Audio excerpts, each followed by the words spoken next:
पूर्वी खबर।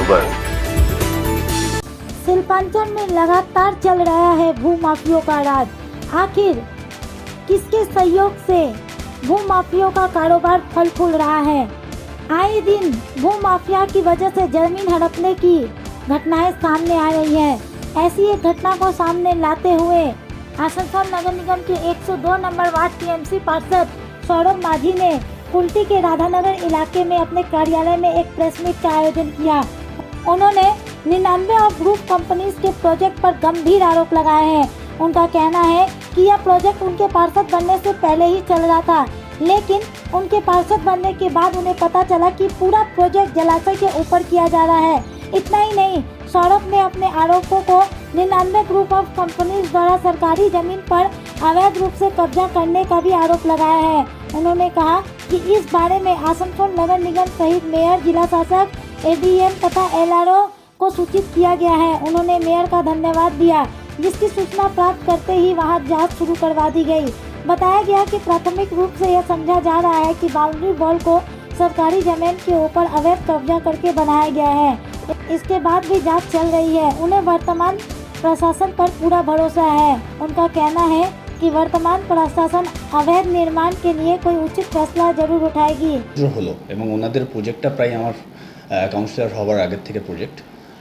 আমি যতটুকু দেখেছি আমার সামনে একটা আগের বছর একটা বৃষ্টির ভালো প্রকোপ হয়েছিল, ওটা পশ্চিমবঙ্গে সেই তার প্রকোপটা হয়েছিল। সেই বৃষ্টির সময় দেখেছি পুরো প্রজেক্টটা জলাভূমির ওপর তৈরি, পুরো প্রজেক্টটাই, এবং সঙ্গে ওনারা সরকারি ভেস্টেড ল্যান্ড দখল করে এখানে কনস্ট্রাকশন করছেন।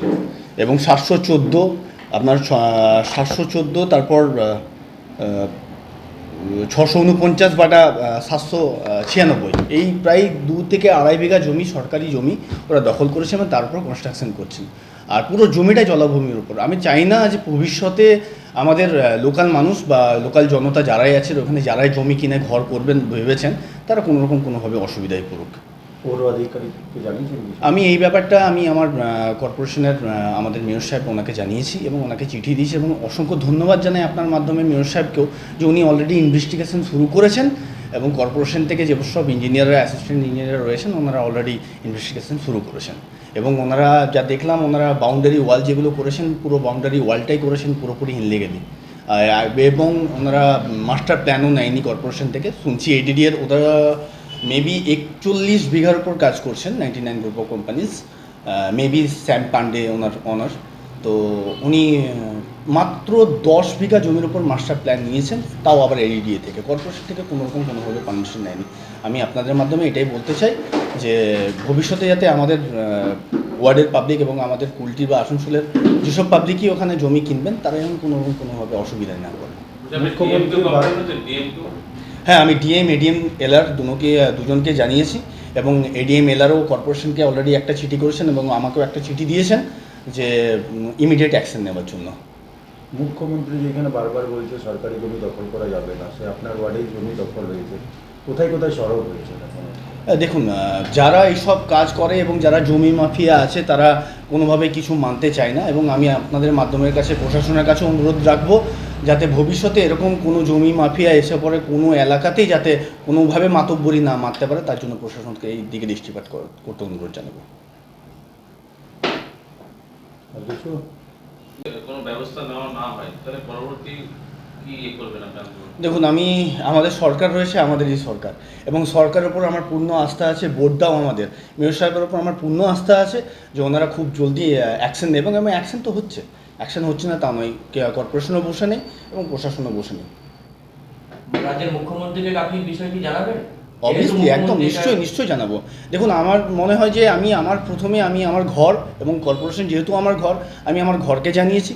আমি বিএলআরও, আমার এডিএম, সরকারি আমলা যে পশ্চিম বর্ধমানে রয়েছেন তাকে জানিয়েছি।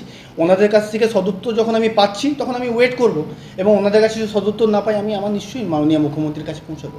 কতক্ষণ আপনি অপেক্ষা করবেন যে ওরা কিছু করছে? না, অপেক্ষা আমি কেন করব? অপেক্ষা, কর্পোরেশন তো কাজ করছে, কর্পোরেশन शुरू করেছে, कॉर्पोरेशन ऑलरेडी एक्शन नीति शुरू करेছে। इसे लेकर जब कुल्टी के विधायक अजय पोद्दार से बात की तो उन्होंने कहा कि यह कोई नई बात नहीं है, कुल्टी में यह सब साधारण हो चुका है।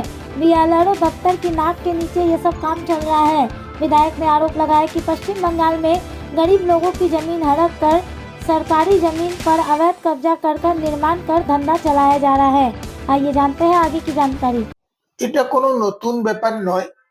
পুরো কুলটিতেই বিএলআর এর নজরের সামনেই পুরো কুলটিতে জমির নয় ছয় হচ্ছে। জমি মাফিয়াগুলো অন্য গরিব লোকের যারা রেসিস্ট করতে পারবে না ওদের জমি কেড়ে নিজের নামে নিয়ে সব বিক্রি হচ্ছে। আর 99 গ্রুপ করছে, সেটা ঠিকই বলেছে। যদি ওরা করে থাকে, ইসিএল এ করে থাকে, I will tell the ECL authority to take their action. আর পুরো কুলটিতেই, পুরো কুলটি কি বলো, পশ্চিমবাংলায় ল্যান্ড গ্র্যাবিং একটা বিজনেস আছে। গরিব লোকের জমিটা কেড়ে নাও, বড় লোক ওই জমিকে 10 গুণ 20 গুণ 100 গুণ দামে বিক্রি করে। এটা is continuous process in West Bengal. তো ওনার আঘাত লেগেছে, ওনার পাশের জায়গা আছে এই জন্য আঘাত লেগেছে বলেছেন ভালোই করেছেন। কিন্তু এটা প্যান বাংলার কথা। পুরো কুলটিতে আমি দেখতে পাচ্ছি, কুলটিতে জায়গা জায়গা জায়গা জায়গা এটা করে বেড়াচ্ছে। we had told the DLRO আমরা বৃহৎ আন্দোলনে কিছুদিন পরেই নামবো, যাতে এই আমরা বরদাস্ত করতে পারবো না। পশ্চিমবাংলার গরিব মানুষের জমি কেড়ে বড় বড় লোক। अब तक के लिए बस इतना ही, फिर मिलेंगे अगली खबर में। ऐसी और भी खबरों के लिए बने रहे हमारे साथ। कैमरामैन सिकंदर के साथ लाल बाबू की रिपोर्ट। हमारे चैनल को लाइक शेयर सब्सक्राइब करना ना भूलें और बेल आइकन को दबाना ना भूलें और देखते रहें पूर्वी खबर। पूर्वी खबर, नजर सब पर।